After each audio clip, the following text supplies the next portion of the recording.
Hola, ¿qué tal? Sean todas y todos bienvenidos y bienvenidas a la segunda clase de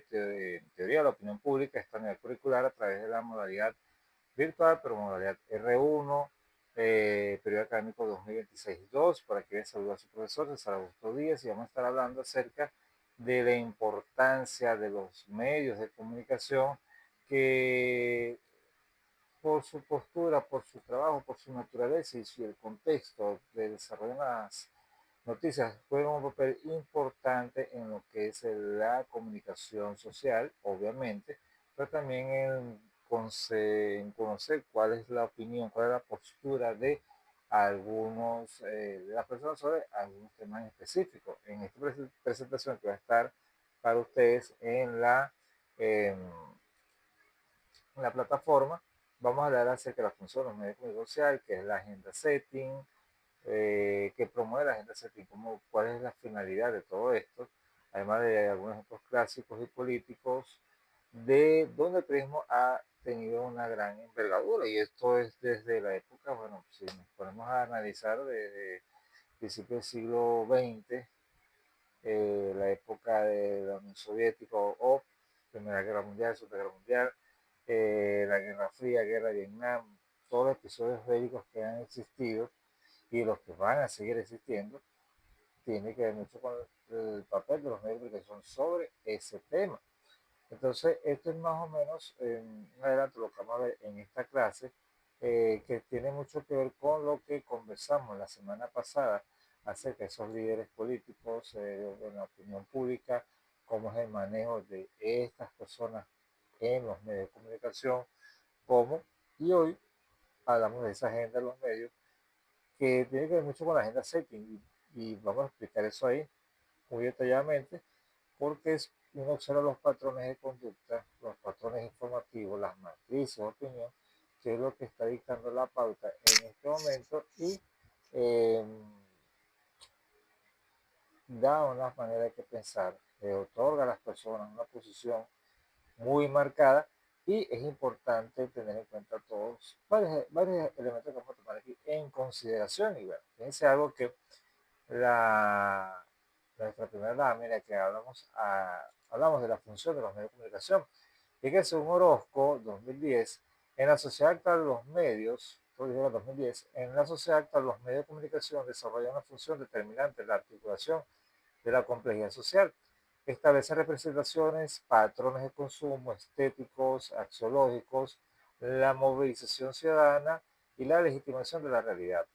Su mediación intersecta las relaciones humanas en un universo cada vez más interconectado y tecnologizado que los autentifica como plataformas de construcción social de la realidad. Repito, que los autentifica como plataformas de construcción social de la realidad. Fíjense que este concepto de que habla Orozco en el año 2010 es como ellos legitiman la realidad. O sea, lo que cuentan los medios, o sea, lo que se puede entender aquí, siempre viste con los medios que al mencionar que se legitima la realidad es porque son los que verifican, validan esa información. Quizá es la gran diferencia que tienen con las redes sociales, donde mucho creadores de contenido, influencers, dan una información y a veces esa información es verídica, utilizan mucha inteligencia artificial, como estos programas como Roblox, por ejemplo, o utilizan con la inteligencia artificial lo que tiene que ver con los deepfakes, más allá de fake news, los deepfakes, que pueden perjudicar la integridad de las personas, la moralidad de esas personas y eso se coloca sobre el relieve y es consumido de manera muy rápida por la sociedad. Entonces, estamos en un mundo, como dice Orozco, 2010, esto está en la página de la 13 a la página 31, que resume, es que estamos muy interconectados, que ver, más interconectados, porque podemos estar en multiplataformas, como el caso del metaverso, que son redes sociales como Facebook, Instagram y Tyrants, o Terats. Los Tyrants no son los que se disfrazan de animales, ¿no? Que eso tiene que ver ya con la agenda setting que vamos a hablar más adelante. Eh, Me disculpan el error, pero más estar en un mundo interconectado, estamos en un mundo hiperconectado, donde la necesidad de estar propiamente comunicado a través de las redes sociales nos ha hecho muy distante entre nosotros, a pesar de que podemos compartir un espacio cercano. Y entonces aquí se produce una serie de choques en lo epistemológico, en torno al tratamiento de la noticia, y hay que estar muy pendiente de esa complejidad social porque los medios de comunicación pueden aglutinar a un cúmulo de personas sobre un determinado tema, usando su opinión sobre ese determinado tema, y quizás pueda ser una mentira, quizás fue un tema malintencionado, o la postura, la perspectiva que tener ese medio de comunicación o esas personas desde un punto de vista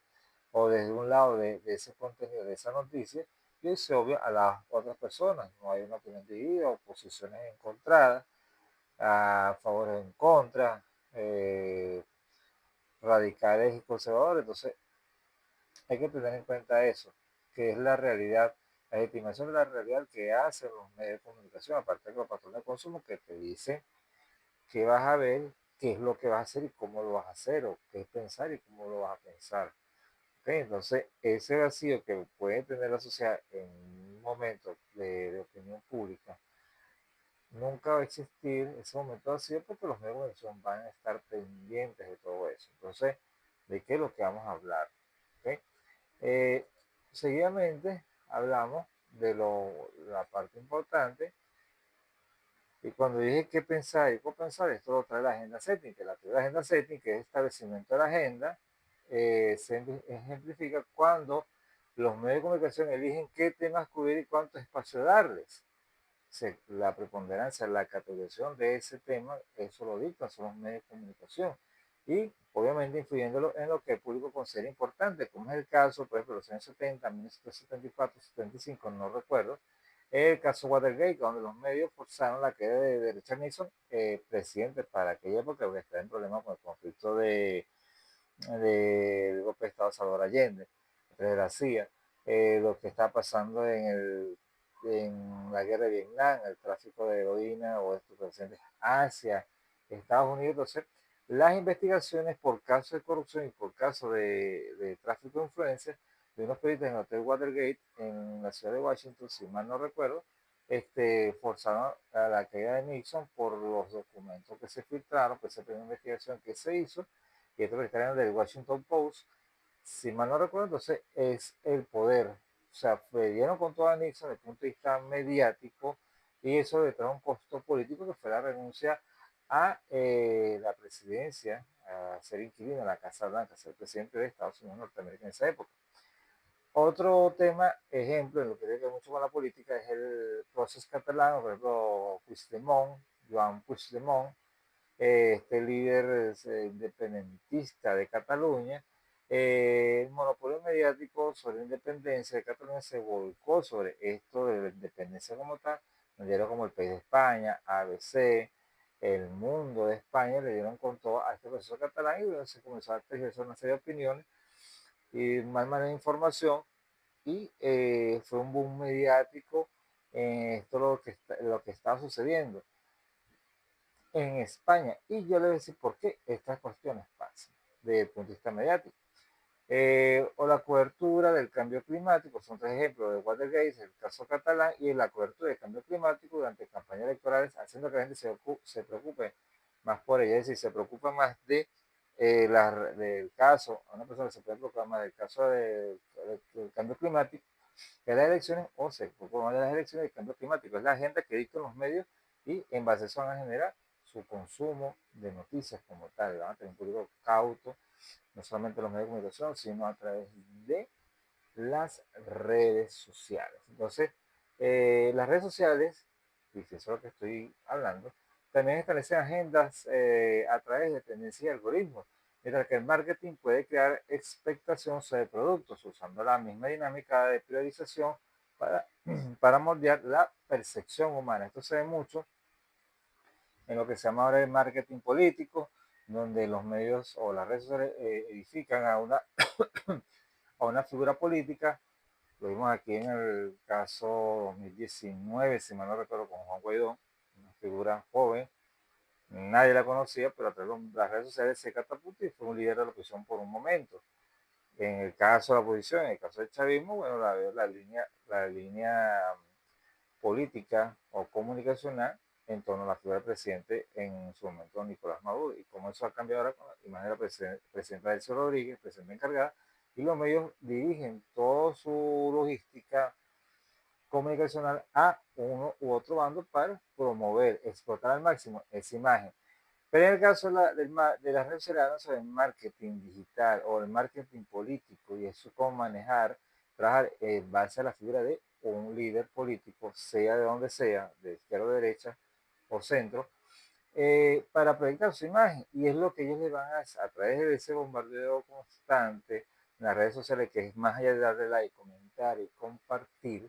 es posicionar a un contenido, posicionar a una persona, y eso es lo que sucede como tal. No desde ahorita, desde hace mucho tiempo. Lo que pasa es que la cuestión ha ido evolucionando en comparación, si hablamos del caso político venezolano, con los procesos electorales en la Cuarta República y ahorita con la Quinta República, que en su momento líderes como Calandres Pérez, Rafael Caldera, Jaime Lucincio, Herrera Campins, Hugo Chávez, por decir algo, tuvo su particularidad comunicacional en llamar la atención de las personas, verificando si la valita tiene audio, eh,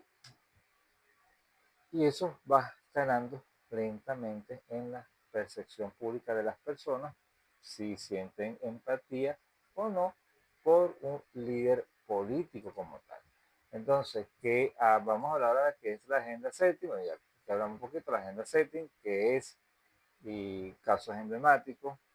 Podemos hablar ahorita por ejemplo, el caso de ICE en Estados Unidos, o la policía migratoria, el caso de Ucrania y Rusia, el caso de lo que pasó en Venezuela, ahorita lo que está pasando en Perú con la renuncia de otro, con la destitución de un presidente en Perú. El nuevo presidente ni siquiera se ha montado en la silla o tiene pocas horas y ya está, tiene que estar comparecendo del Tribunal Supremo de Justicia allá en Perú por supuesto delitos de malversación. Entonces los medios de comunicación van moviendo la agenda como tal, y eso es lo que, para que la gente consuma esto y que no va a consumir. Entonces hay que tener un poquito más de sentido crítico nosotros como usuarios de los medios de comunicación, que es una perspectiva muy diferente a la que podemos tener nosotros, y pido permiso ahorita,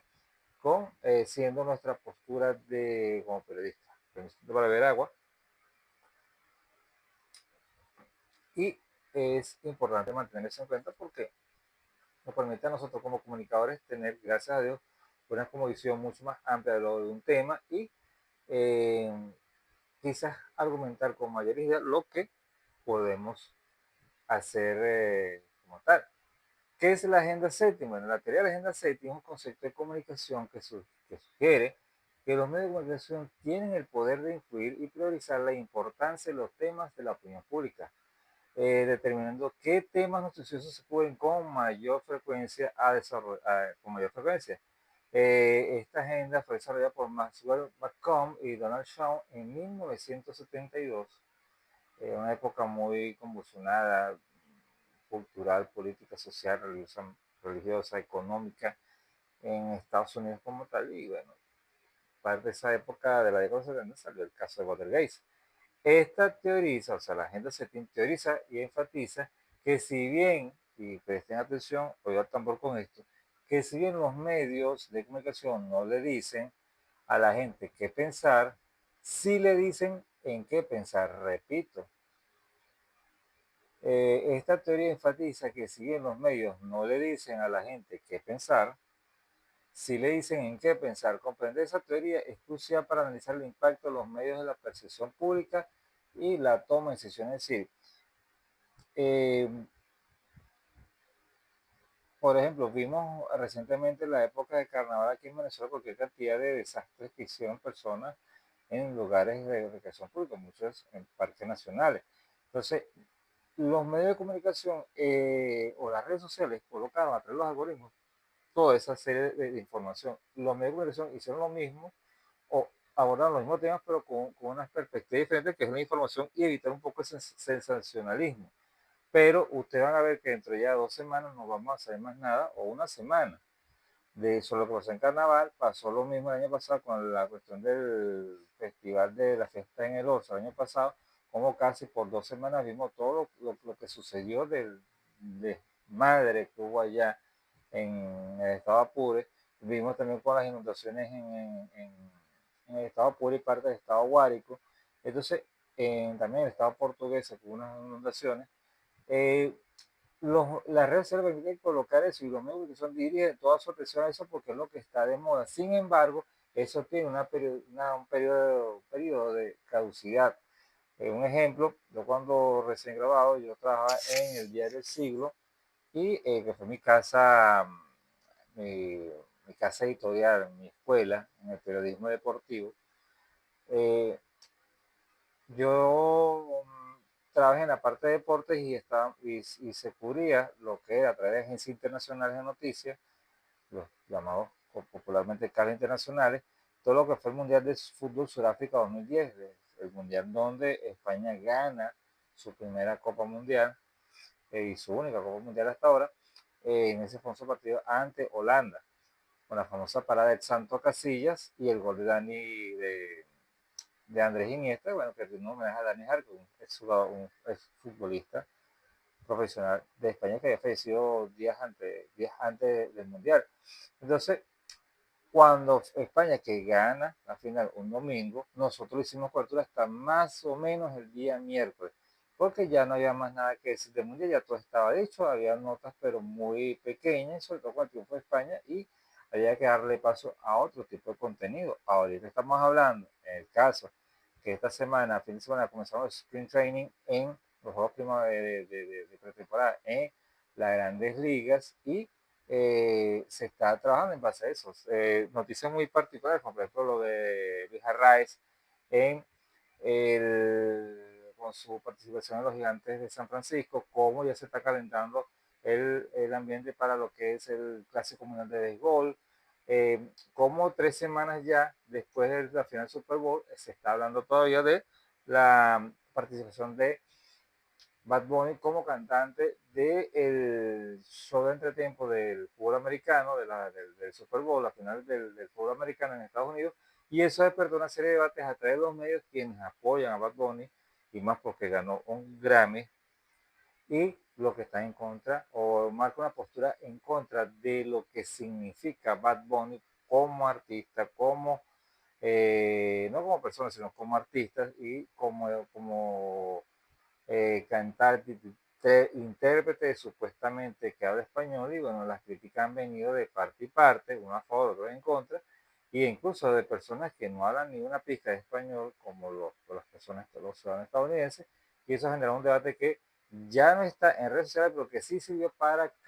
como catalizador, elemento catalizador para la carrera de Bad Bunny, para tener un Grammy. Entonces todo eso es parte de la industria cultural que sin nos vamos a hablar si nos podemos hablar ahorita de la industria cultural, vamos a durar, bueno, podemos hacer un podcast, pero por ahí va la situación de que son las industrias culturales, son los que colocan la agenda, que será la agenda setting, y ver, no te dicen los medios, no dicen a este qué pensar, sino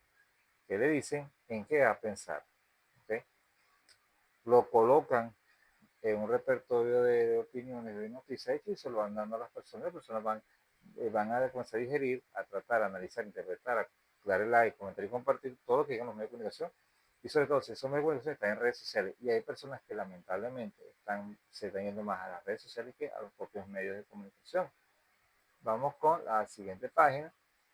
Ejemplos clásicos de políticos, por ejemplo, el caso Watergate, que ya lo mencioné anteriormente, la presidenta de cobertura mediática sobre un allanamiento menor escaló hasta implicar al presidente Nixon, demostrando el poder de la prensa para fijar la agenda política. Fíjense como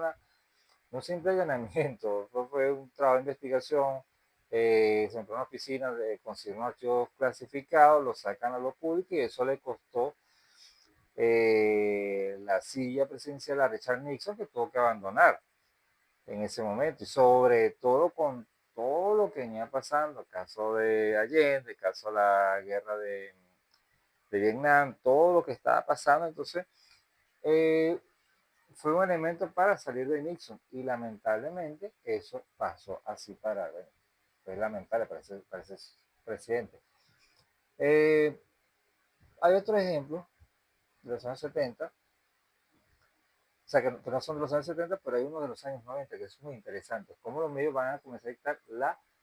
agenda comunicacional. Y fíjense lo siguiente, el escándalo de Bill Clinton. Cuando Clinton fue el impeachment, que fue llegado a juicio por la aceptación de la noticia sobre el escándalo Lewinsky, de Mónica Lewinsky, famosa asistente personal de Bill Clinton, que acusa por hacer cosas indebidas en la Casa Blanca, elevó su importancia en la opinión pública llevándolo a un juicio político, ¿ok? Pero fíjense que Bill Clinton en un momento utilizó los medios de comunicación a su favor y les explico por qué, que lo ayudó a permitir a tener una opinión pública mucho más elevada que eso, que lo que tenía. Cuando Bill Clinton se lanza a la carrera presidencial por el Partido Demócrata ante George Bush padre, ¿verdad? En principios de los años 90, la imagen de Bill Clinton, un político que era gobernador del estado de Arkansas como tal, no le estaba al mismo nivel eh, como contendor político de George Bush, que era un zorro viejo de la política. ¿Qué sucede? Y era presidente ya en ejercicio por el Partido Republicano. ¿Qué hizo? Hay un actor estadounidense muy célebre por su show, el show de Arsenio Halls, y él invitó a Bill Clinton. Entonces, bueno, yo voy para allá. Se fue con su blues, con su traje jovial, con sus lentes oscuros, y comenzó a tocar el saxofón, que es un instrumento que ejecuta muy bien. ¿Qué sucede? Bill Clinton llegó a un público cautivo que no estaba para nada contento con él o no les interesaba nada de la política y comenzó a hablar de eso, se fue al nivel, interactuó de una manera más directa con los jóvenes y eso, y romper ese esquema tradicional de los políticos muy altos hacia la sociedad como tal, por decirlo de esta manera, bueno, lo llevó a interactuar sumamente con las personas de jóvenes y ganó la silla presidencial en Estados Unidos en su primer gobierno. Después pasó esto y bueno, comenzó la situación con Irak, una de las tantas guerras que hubo con ese país, y permitió tratar de desviar esa atención, incluso con el tema de los balseros cubanos, por ejemplo, también se decía que era un complot de la agencia cubana, o sea que no fue así, para debilitar la imagen de Bill Clinton, que el mismo Washington Post le dio hasta en la cédula por ese caso de escándalo sexual. Otro, bueno, también hubo en los 90 una serie, por ejemplo, en los medios de comunicación, tocaban las palestras sobre, por ejemplo, el caso de violencia por abuso, de violencia física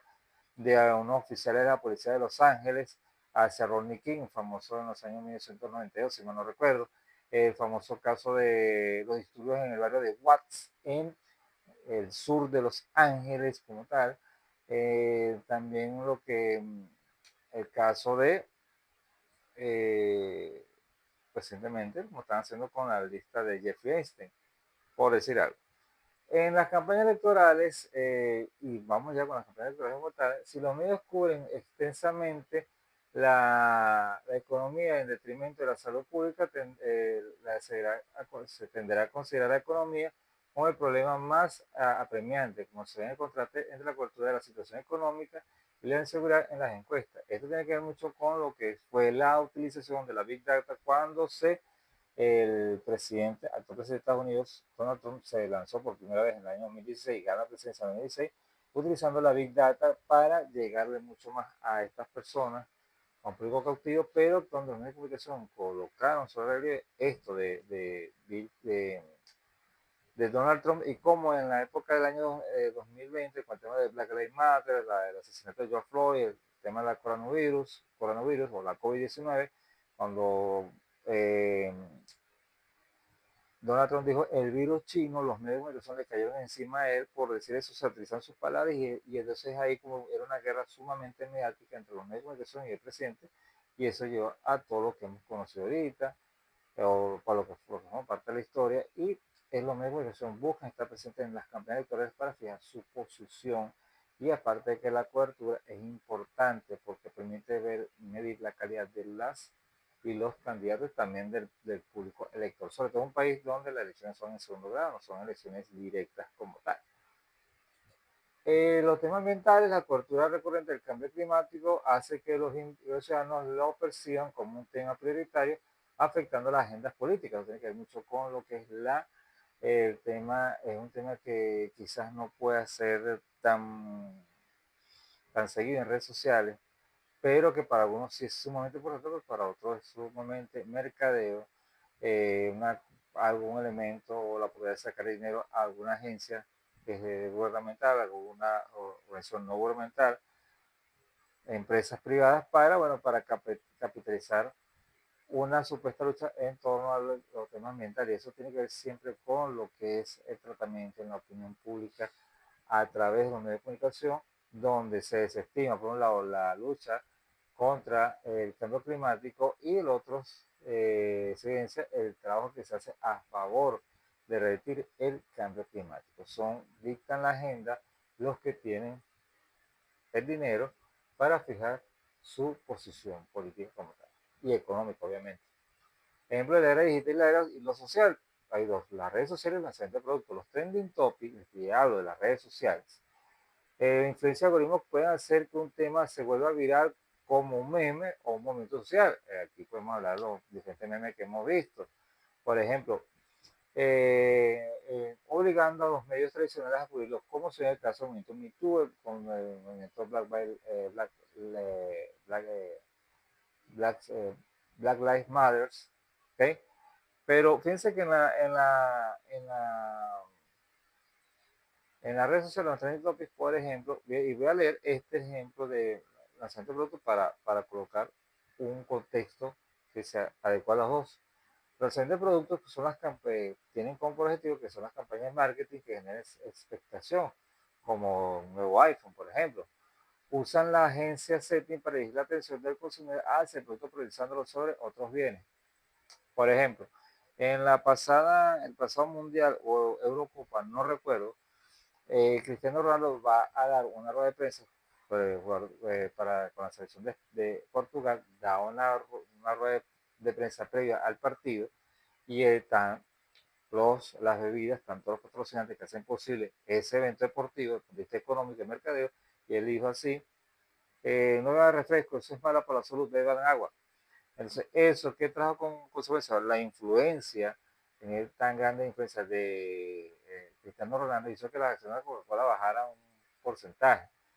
Vino otro jugador, hizo lo mismo, pero vino otro club mexicano y dijo, mira, no digas eso, no hagas eso, porque tú no eres Cristiano Ronaldo y son solamente que están aquí para pagarte, para que juegues como tal. Entonces, bueno, ¿qué pasó? Pues salió un meme donde eliminan a Portugal y sale Leonardo DiCaprio en el meme, en la famosa película, un extracto de la película Django sin cadenas, tomando té y traía creo que la Pepsi o la Coca-Cola, él sale riéndose tomando la taza de té y la taza que viene le colocan el logo de Coca-Cola. Es la burla que hay a alguna persona que, y por una palabra, hizo que las acciones de esta empresa cayeran por 3 consecutivos y se volvió tendencia, se volvió viral. Y esto también opacó lo que fue el lanzamiento de un producto que es patrocinante de un evento deportivo, cómo pueden bajar esto debido al nivel de importancia, a la jerarquía, a la influencia de ciertos personajes en el mundo comercial, y eso tiene que ver en la política, en lo económico, en lo social, en lo cultural, en lo religioso, etcétera. Y de esta manera es que las personas pueden sentirse cómodas o no con la opinión pública de ciertas personalidades públicas como tal. Bien, gracias por su participación, gracias por estar aquí acompañándonos en este clase virtual y nos vemos en otra oportunidad. Por aquí les habla el profesor César Augusto Díaz y un placer haber estado con todos ustedes aquí a través de nuestra plataforma de la Universidad Bicentenaria de Aragua. Espero que haya sido de su agrado y nos vemos en otra oportunidad. Se les quiere.